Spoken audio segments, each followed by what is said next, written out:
पहले एक सवाल अपने पास है दहिया जी का, और इन्होंने पूछा है कि एसजेएस एंटरप्राइजेज ये इन्होंने 414 रुपये पर 70 शेयर खरीदे हुए हैं।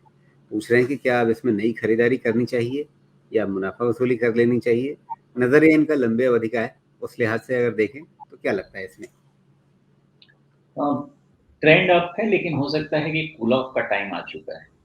तो ध्यान यही देना है कि एक प्रॉफिट बुकिंग तो लार्जली दिख रही है, जो कि हो सकती है करीब-करीब 560 के आसपास तक, और 560 पे भी प्रॉफिट बुकिंग ना रुके तो हो सकता है 530 से 520 के रेंज तक प्रॉफिट बुकिंग हो सकती है। ये पॉसिबिलिटी ओपन है। करंट जो ट्रेंड है एसजेएस एंटरप्राइजेज का, वो है प्रॉफिट बुकिंग का। जो ओवरऑल ट्रेंड है वो अप है, उसमें अभी भी कोई दिक्कत नहीं है। लेकिन यहाँ से मुझे ऐसा लगता है कि जब तक अब फिर से इसका क्लोज शुरू नहीं हो जाता 600 के ऊपर, जब 600 के ऊपर क्लोज होने लगेगा तो इसमें फिर से रिन्यूड बाइंग इंटरेस्ट आना शुरू होगा। अदरवाइज पहले ये करेक्शन कूल ऑफ होगा, और करेक्शन कूल ऑफ 560 पे होगा, 530 या 520 हो तो करेक्शन के फेज में पता चलेगा। लेकिन फिलहाल करेक्टिव फेज में जाना चाहिए, ऐसा मेरा अंदाजा है। और इस लेवल पे जब तक 600 के ऊपर बंद नहीं हो तब तक मुझे लगता है अवॉइड ही करना चाहिए। जी, लेकिन इसमें जैसी चाल अभी तक इसकी बनी है, उसको अगर हम देखें तो क्या दिखता है हमें कि लगभग 385-80 के आसपास से इसने जो अपनी चाल शुरू की और यहाँ तक पहुँचा हुआ है। अब ये लगभग 600 पर तो पहुँचा हुआ है, 600 के ऊपर। बीच-बीच में इसने थोड़े करेक्शन ज़ोन बनाए हैं, जैसे ये एक करेक्शन ज़ोन बना था, उसके बाद ये एक ज़ोन बना था। तो इसी तरह का एक ज़ोन बनाकर ये फिर से ऊपर चलेगा, या आपको लगता है कि एक रिट्रेसमेंट इसमें कहीं पर निकालना चाहिए और उस पर ध्यान देना ज़्यादा एक अच्छा तरीका होगा फिर इसको, इसकी चाल को समझने के लिए? इसको रिट्रेस तो करना चाहिए, लेकिन वो 600 जब तक नहीं निकलता है इसका रिट्रेस होना ज़रूरी है।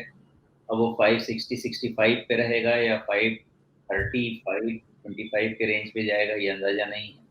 रिट्रेस 38.2% रिट्रेसमेंट आपका ये 525 के आसपास आ रहा है। हाँ, तो वो लग भी रहा था कि उधर में आ सकता है।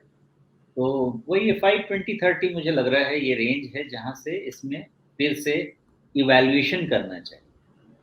क्योंकि डाउनसाइड 520 के पास इवैल्यूएशन इसलिए करना चाहिए क्योंकि अगर वहाँ पे जाके एक शेप बन सकता है, करेक्टिव पैटर्न बन सकता है, जो प्रीएम्प्ट तो नहीं कर सकते हम, लेकिन 515 और 575 का एक ट्रेडिंग रेंज बन सकता है और फिर करेक्टिव मोड हो सकता है। तो वो तो फ्यूचर की बात है, उस शेप को बनने की बात है। फिलहाल इतना ही है कि 520-30 तक जब तक होल्ड करता है बहुत ज़्यादा दिक्कत नहीं है, लेकिन इस लेवल पे जाके ज़बरदस्ती हो जाएगी खरीदना, मेरा ऐसा अंदाज़ा है। 600 के ऊपर बंद हुआ तो एक ट्रेड बन सकता है मैक्सिमम, खरीदना तो रिस्की ही रहेगा मेरे अंदाज़े से। जी, तो फिलहाल अभी नई खरीदारी के लिए सोमेश सावधान कर रहे हैं कि इस स्तर पर खरीदारी नई तो नहीं करनी चाहिए, लेकिन जो इन्होंने खरीदारी कर रखी है, उसके हिसाब से देखें तो इनका तो कितना 414 रुपए का है, तो उस हिसाब से ये बहुत कंफर्टेबल पोजीशन में है। तो कहीं पे ट्रेलिंग स्टॉप लॉस कुछ वैसी रणनीति बनाना ठीक रहेगा, या बस नीचे खरीद कर बैठे हुए हैं तो होल्ड करें आराम से, कोई दिक्कत नहीं है? लगभग एक तरह से ब्रेकआउट पॉइंट पे ही इन्होंने खरीदा था। देखिए, पहली चीज़ कि मैं इस कंपनी को फंडामेंटल कैश कैश फ्लो इसकी स्टडी नहीं करता, तो वो व्यू मैं उतना नहीं दे पाऊँगा। लेकिन मैं आपको ये बताना ज़रूर चाहूँगा कि 400 टू 600 एक 50% की जर्नी है। अनलेस आपके पास कैश फ्लो प्रोजेक्शंस 2-3 साल के क्लियर हों, जिसके अगेंस्ट में आप एबिटा निकाल के देख सकें कि आज की तारीख में क्या होना चाहिए उसका वैल्यू, जो इसका मैं नहीं करता। तब तक आपका लंबा व्यू लेना सही नहीं रहेगा और मेरे बोलने से भी नहीं जाएगा। मेरा ऐसा मानना है कि अगर आपने 400 पे लिया है और 600 पे दिख रहा है कि यहाँ पे कंप्लीशन है, तो आप चाहें तो आप पार्शियल प्रॉफिट बुक कर सकते हैं, फिर नीचे में ले सकते हैं या 600 के ऊपर रीइंस्टेट कर सकते हैं। 580 और 600 में जाएगा कितना? सीधी-सी बात है, क्लोज़ हुआ है कितने पे? 580 पे और 600 कितना होगा? परसेंटेज देखेंगे तो 4% के आसपास होगा और क्या होगा? तो 4% का सैक्रिफाइस फॉर सेफ्टी करना कोई दिक्कत नहीं है, लेकिन 600 के ऊपर फिर ये मोमेंटम आएगा। व्यू क्लियर है कि 600 के पहले, 600 के बंद होने के पहले मुझे नहीं लगता कि इसमें कोई भी रिन्यूड बाइंग इंटरेस्ट आएगी, और 520-30 के पहले ये भी नहीं लगता कि कोई बड़ा करेक्शन आएगा।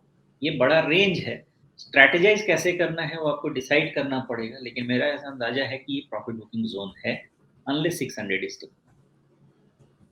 जी। तो एक तरह से प्रॉफिट बुकिंग है, 50% आपको रिटर्न मिल चुका है, तो इतना मतलब छोटे समय में रिटर्न मिलना काफ़ी होता है, तो उस हिसाब से आपको ध्यान देना चाहिए। बाकी फिर अगर ज़्यादा और लंबे समय तक रुकने की इच्छा हो, तो उसके लिए फिर आपको और ज़्यादा इसके लिए अपने भी रिसर्च करनी चाहिए, जिसमें आप फंडामेंटली कंपनी को समझें कि क्या इस तरह का रिटर्न आगे और देने के लिए, या इस तरह का नहीं भी, एक नॉर्मलाइज़्ड रिटर्न देने के लिए भी क्या इसमें वैसा एक फंडामेंटल दमखम दिखता है, वो और देखना ज़रूरी होगा, और उसके आधार पर आप और फैसला लें। लेकिन अभी जो सामने चार्ट पे तस्वीर दिख रही है, उसके हिसाब से शोमिशी ने आपके सामने लेवल्स बताए, और उसका ध्यान रखेंगे तो आपका निवेश जो है वो और ज़्यादा मतलब बेहतर तरीके से आप इसमें रणनीति बना सकेंगे। और साथ में जो बात हम लोग बार-बार कहते हैं कि हम ये सारी बातचीत इसलिए करते हैं जिससे आप चीज़ों को सही पर्सपेक्टिव में समझें और उसके हिसाब से आप खुद एक इन्फॉर्म्ड डिसीजन ले सकें। हम अपनी ओर से आपको कोई रिकमेंड नहीं करते, सलाह नहीं देते, सिफ़ारिश नहीं करते कि नहीं आप ऐसा कर ही लीजिए, खरीद ही लीजिए, बेच ही लीजिए या मत बेचिए। चीज़ों को आपके सामने सही पर्सपेक्टिव में रखना हमारा काम है, जिससे आप एक बेहतर डिसीजन